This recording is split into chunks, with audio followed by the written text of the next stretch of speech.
All right, Shalom. First and foremost, I want to start off giving all praise, honor, and glory to Yahweh by Hashem, Yahushai by Hashem Rakakwadash. All right, I want to give double honors to the elders and the apostles at GMS, and salutations and blessings to the Akim around the world preaching and teaching His truth. All right, I'm Yakanan, GMS Memphis, and just want to do a quick lesson going into this video by the elder Tazawam in Atlanta. Okay, it says, where is my husband? A foreshadowing of Isaiah 4 and 1 at camp. All right, and these brothers, man, they very diligent brothers, beautiful men. All right. They've been pushing this truth for as long as I can remember being in this thing, man. It's been years, and these men have been out there prophesying, and now, we're starting to see prophecies like this unfolding right at the camp spot, man. Okay. And this is when was this? Okay, well, he just uploaded the video, but he said, I believe he said it was like um last Thursday, I believe, when they went out to teach. Okay, so yeah, we're coming into times where this is not gonna be so uncommon, man.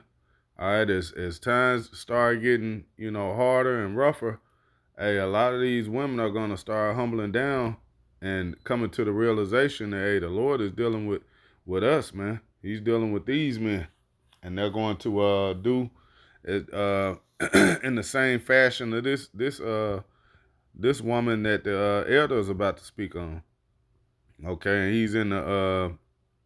he's out here with the brother Kashakwala in the middle, and the brother Anai on the right side of him. So don't be surprised. Like I say, you see women coming up, they're gonna choose these brothers too. All right, they're gonna come out choosing any brother that they know that the Lord is dealing with.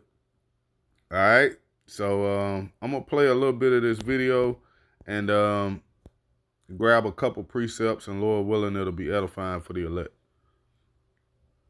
While we were teaching. Okay, so I'm not going to be extremely specific, but I'm just going to highlight it because it's dealing with prophecy, and it's something that the elder Apostle Tahar, as well as a lot of other brothers, the Spirit have been on brothers lately about Isaiah 4 and 1. Okay, and an event took place this particular camp that was like a foreshadowing of Isaiah 4 and 1. Okay, so as we were speaking, there was this woman that walked past the camp. Okay, and she just waving. She's like waving extremely hard. You know, and I waved back at her. I wave, and I kept edifying. Because I'm just at camp, you just so used to seeing all kind of stuff. I just waved and looked her off and just kept teaching. But as I continued to teach, I kept noticing like she was still waving, and she was like mesmerized. She just like, I'm like, okay, so I didn't really think nothing of it. I'm just like, oh, what the fuck she on or whatever, but she's just like extremely mesmerized and she just waving, black woman, so we finished teaching, close up the camp. Then after the camp, we do the salute, close out, and sometimes you have brothers that might have a quick little conversation afterwards, getting like a little huddle or whatever, So this same woman, pretty much waited for us to close the camp, and now she's walking through bros and she's asking brothers, "Where is my husband? Where is my husband?" Hence the title of the lesson. And the brothers that was out there, are my witness, but she was like, "Where's my husband? Where's my husband?" So then eventually, she walks up to me and she taps me on the shoulder as I'm talking to one of the bros, and she's like, "Hey, you're my husband." I'm like, "What you mean?"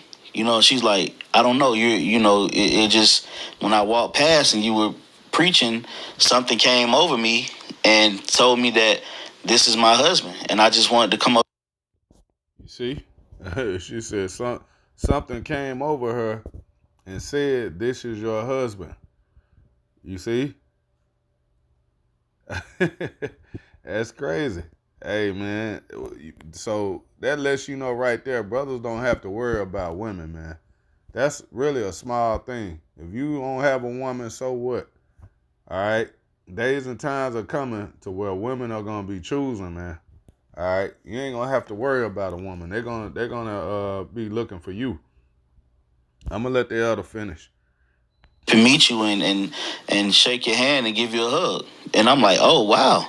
I'm like, so what made you, just, I went into, asking her questions and whatever the case may be. And to make a long story short, I found that very spiritual, and I view it as a foreshadowing that's to come. Okay. And she just literally was acting like I was a goddamn celebrity, you know? But, I'm probably, well, I'm not going to get into all of that. But, the black woman is not really my thing. But nonetheless, you know, these women are going to be looking for men of the Lord in that day. Okay. And I found that very spiritual that it happened like that. Okay. It was like like she was trying to cleave and cling unto me, like, no, like, you're my husband. Oh my gosh, when I walk by, it's like you had this light, this presence, and that's how it's gonna be for all the bros, and in the kingdom of heaven. Apostle Hart did a video on that earlier, dealing with how in the kingdom we gonna have thousands of women, and we gonna have all virgins. Our women are gonna be virgins. We're not gonna be dealing with nobody leftovers, and they gonna love it. They gonna be impregnated. We gonna get them. When they reach the age of their flower. And it's a foreshadowing that the Lord is showing us in the spirit with these women, and that's how they're gonna be. So let's, of course. Yep. So yeah, hey, nothing he said was wrong, man. That's exactly how it's gonna be. But Isaiah 4:1 is gonna be on this side. This is gonna be before the kingdom. All right. So this is Isaiah 4:1. It says, "And in that day 7 women shall take hold of one man, saying, We will eat our own bread and wear our own apparel. Only let us be called by thy name to take away our reproach."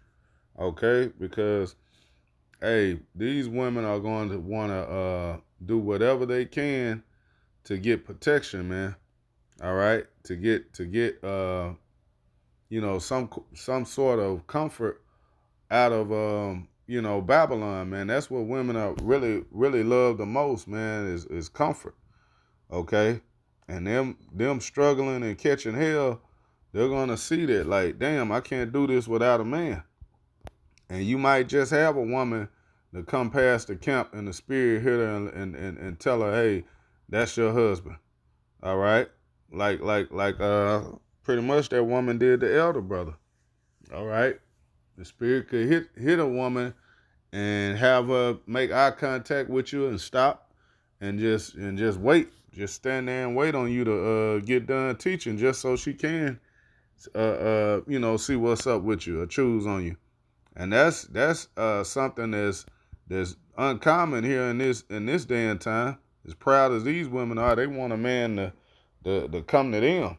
So for them to humble down and actually, you know, approach a man, it's gonna be bad. It's gonna be real out here, and they're not gonna give a damn if you got another woman or not. They just want to be protected, man.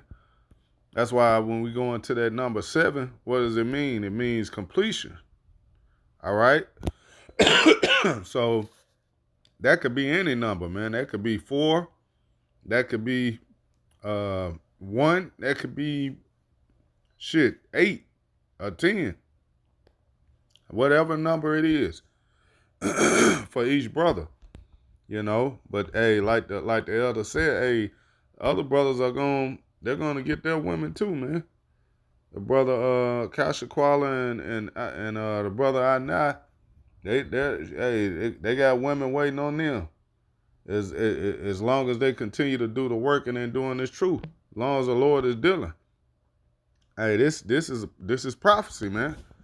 All right, it's written. So I'm gonna read it in the AMP. This is Isaiah 4:1. And in that day, 7 women will take hold of one man, saying, "We will eat our own food and wear and provide our own clothes." Salakia, it says, "Only let us be called by your name. Take away our shame of being unmarried." Okay, and ultimately, man, yeah, that's going to be a shameful thing when all hell is breaking loose to be a woman, a single woman with no man. Right now, they're that's held in a high esteem of what being an independent woman. All right, but hey, in the days and times to come, that spirit is going to be done away with. So this is Isaiah 32:2. It says, "And a man shall be as a hiding place from the wind, and a covert from the tempest, as rivers of water in a dry place, as the shadow of a great rock in a weary land." Right. So that man is going to be that hedge of protection. Okay, that shelter from all the hell that's going on. Because hey, if the Lord is dealing with us as men, he's going to protect us, man, the same way he did Job. Okay, the same way he did all of our forefathers, man.